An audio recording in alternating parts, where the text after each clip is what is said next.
Step पे marking बनाने के लिए सबसे पहले आपको स्टेप की चौड़ाई नाप लेनी है। इस स्टेप की चौड़ाई 10 इंच है तो आप 5 इंच पर मार्क बनाएंगे और दूसरा मार्क जो होगा आपका 3 इंच पर बनेगा। ऐसी मार्किंग आप दो जगह पे बनाएंगे, एक सीढ़ी के स्टार्टिंग में और एक लैंडिंग के पहले।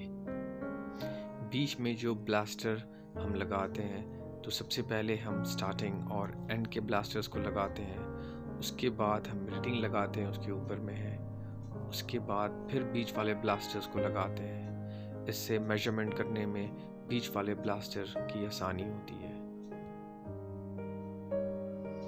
अब आप सारे ब्लास्टर्स को एक सिधाई में रख लें, उसके सारे होल्स को एक अलाइनमेंट में रखें, उसके बाद एक मार्किंग बना लें उसके ऊपरी एंड पे, ताकि क्योंकि ब्लास्टर्स की साइज़ एक जैसी नहीं होती है तो आपको ब्लास्टर्स को कट करना होता है ताकि सारे ब्लास्टर की साइज़ एक जैसी हो जाए। ये देख सकते हैं कि यहाँ पे ब्लास्टर जो है थोड़ा सा बड़ा है बाकी ब्लास्टर्स के मुकाबले। ब्लास्टर को एक साइज़ में काटने के बाद आप एक सर्कुलर ब्लास्टर लेंगे जिसको आप मार्क करेंगे 2 इंच प्लस 1 इंच पर, 2 इंच प्लस 1 इंच पर। ऐसे बहुत सारे मार्क्स बना लेंगे कि आप 2 इंच और प्लस 1 इंच इसीलिए मार्क कर रहे हैं कि आप उसे हर 3 इंच पर काटेंगे।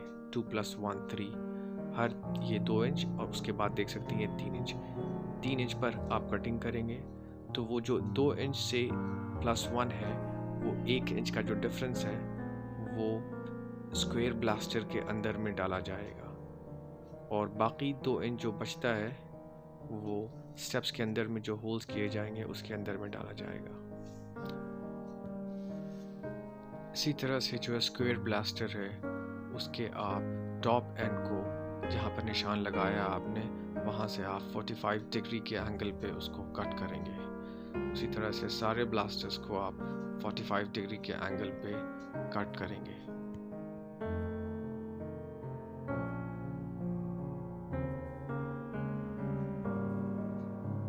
कटिंग करने के बाद सारे ब्लास्टर्स को आप एक सीधी जगह पर रख कर करके उसकी अलाइनमेंट चेक कर लें कि सारे होल्स एक पॉइंट में या एक लाइन पे आ रहे हैं कि नहीं आ रहे। आप देख सकते हैं सारे होल्स लगभग एक लाइन पर हैं, एक में थोड़ी प्रॉब्लम है तो इसे हटा दिया गया है। इसके बाद की जो होल्डर्स हैं आप ये होल्डर्स उसके अंदर में डाल दें। सबसे नीचे वाले होल्डर को डालने के बाद आप उसके बाद एंड कैप डालेंगे। एंड कैप डालने के बाद बाकी होल्डर्स को फिट करेंगे। अगर सर्कुलर पाइप स्क्वायर पाइप के अंदर में नहीं जाता है तो थोड़ा सा होल को बड़ा कर लें और जहाँ पर आपने 1 इंच का मार्क डाला है वहाँ पर उसको डाल दें। नीचे 2 इंच बचा रहना चाहिए। उसके बाद ऊपर से प्लीट करके थोड़ा उसे टाइट फिट में डाल दें।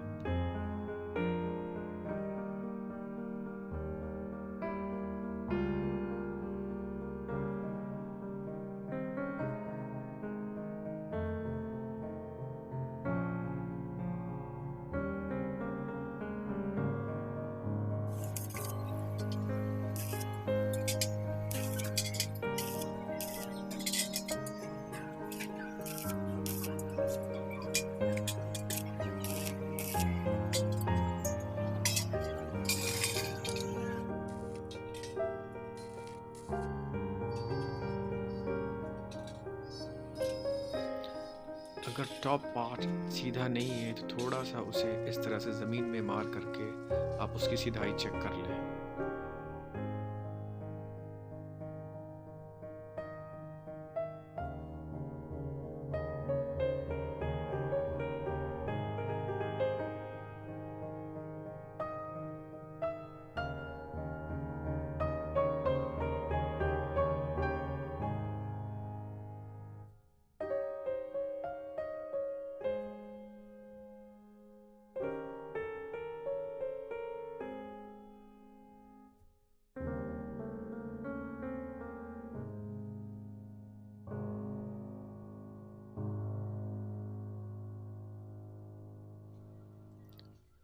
ब्लास्टर्स को जाम करने के लिए आपको थोड़ा चीनी और वाइट सीमेंट की ज़रूरत होगी। आप वाइट सीमेंट के अंदर में थोड़ा चीनी मिला दें ताकि वो पकड़ अपनी स्ट्रॉन्ग बनाए। देख सकते हैं इन्होंने वाइट सीमेंट डाला। इसके बाद इसके अंदर में थोड़ी ये चीनी डालेंगे, लगभग रेशियो 1:4 या 1:5 का रेशियो में ये डाला गया है। उसके बाद पानी डाल करके थोड़ा स्लॉपी मिक्सचर बना लें, थोड़ा ज़्यादा लिक्विडी। उसके बाद जहाँ पे आपने होल बनाया है उसके अंदर में पूरी तरह से उसको भर लें और फिर ब्लास्टर को उसके अंदर में आप डाल दें। आप देख सकते हैं यहाँ पे कि 2 ही ब्लास्टर्स डाले गए, एक टॉप में और एक बॉटम में। फिर लैंडिंग के बाद फिर एक टॉप में और एक बॉटम में।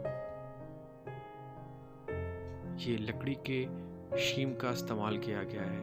ये जो लकड़ी सी चीज़ नज़र आ रही है आपको जिससे ये जैम किया जाता है, उसको है इसे शीम कहते हैं और इसके थ्रू इसको जैम किया जाता है। जैम करने के बाद आप इसे थोड़ा बीट करके अंदर कर दें। उसके बाद वाटर लेवल से आपको इसकी सीधाई चेक करनी है कि ये सीधा है कि नहीं है।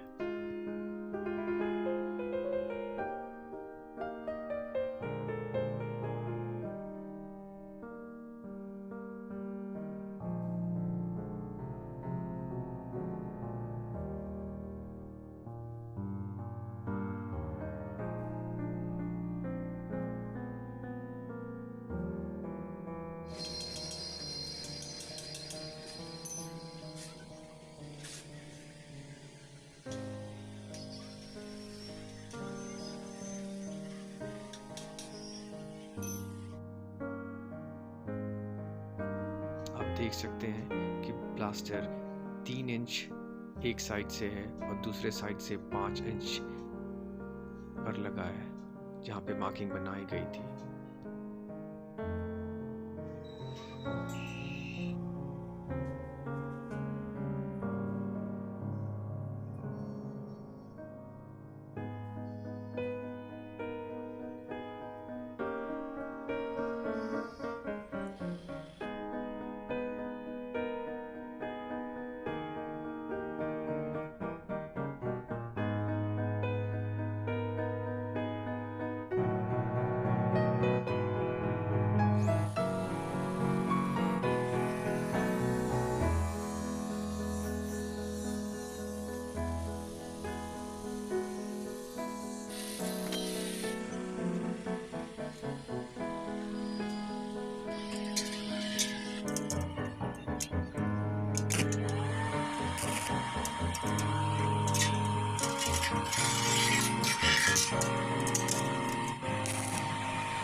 क्योंकि ये पाइप 20 गेज की है इसलिए इसमें टच करते ही होल हो जा रहा है। तो आप ये ज़रूर देख लें कि एटलीस्ट पाइप की गेज 18 हो या 16 हो तो बहुत अच्छा है।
लास्ट में वाइट सीमेंट से आप गैप फिल कर सकते हैं।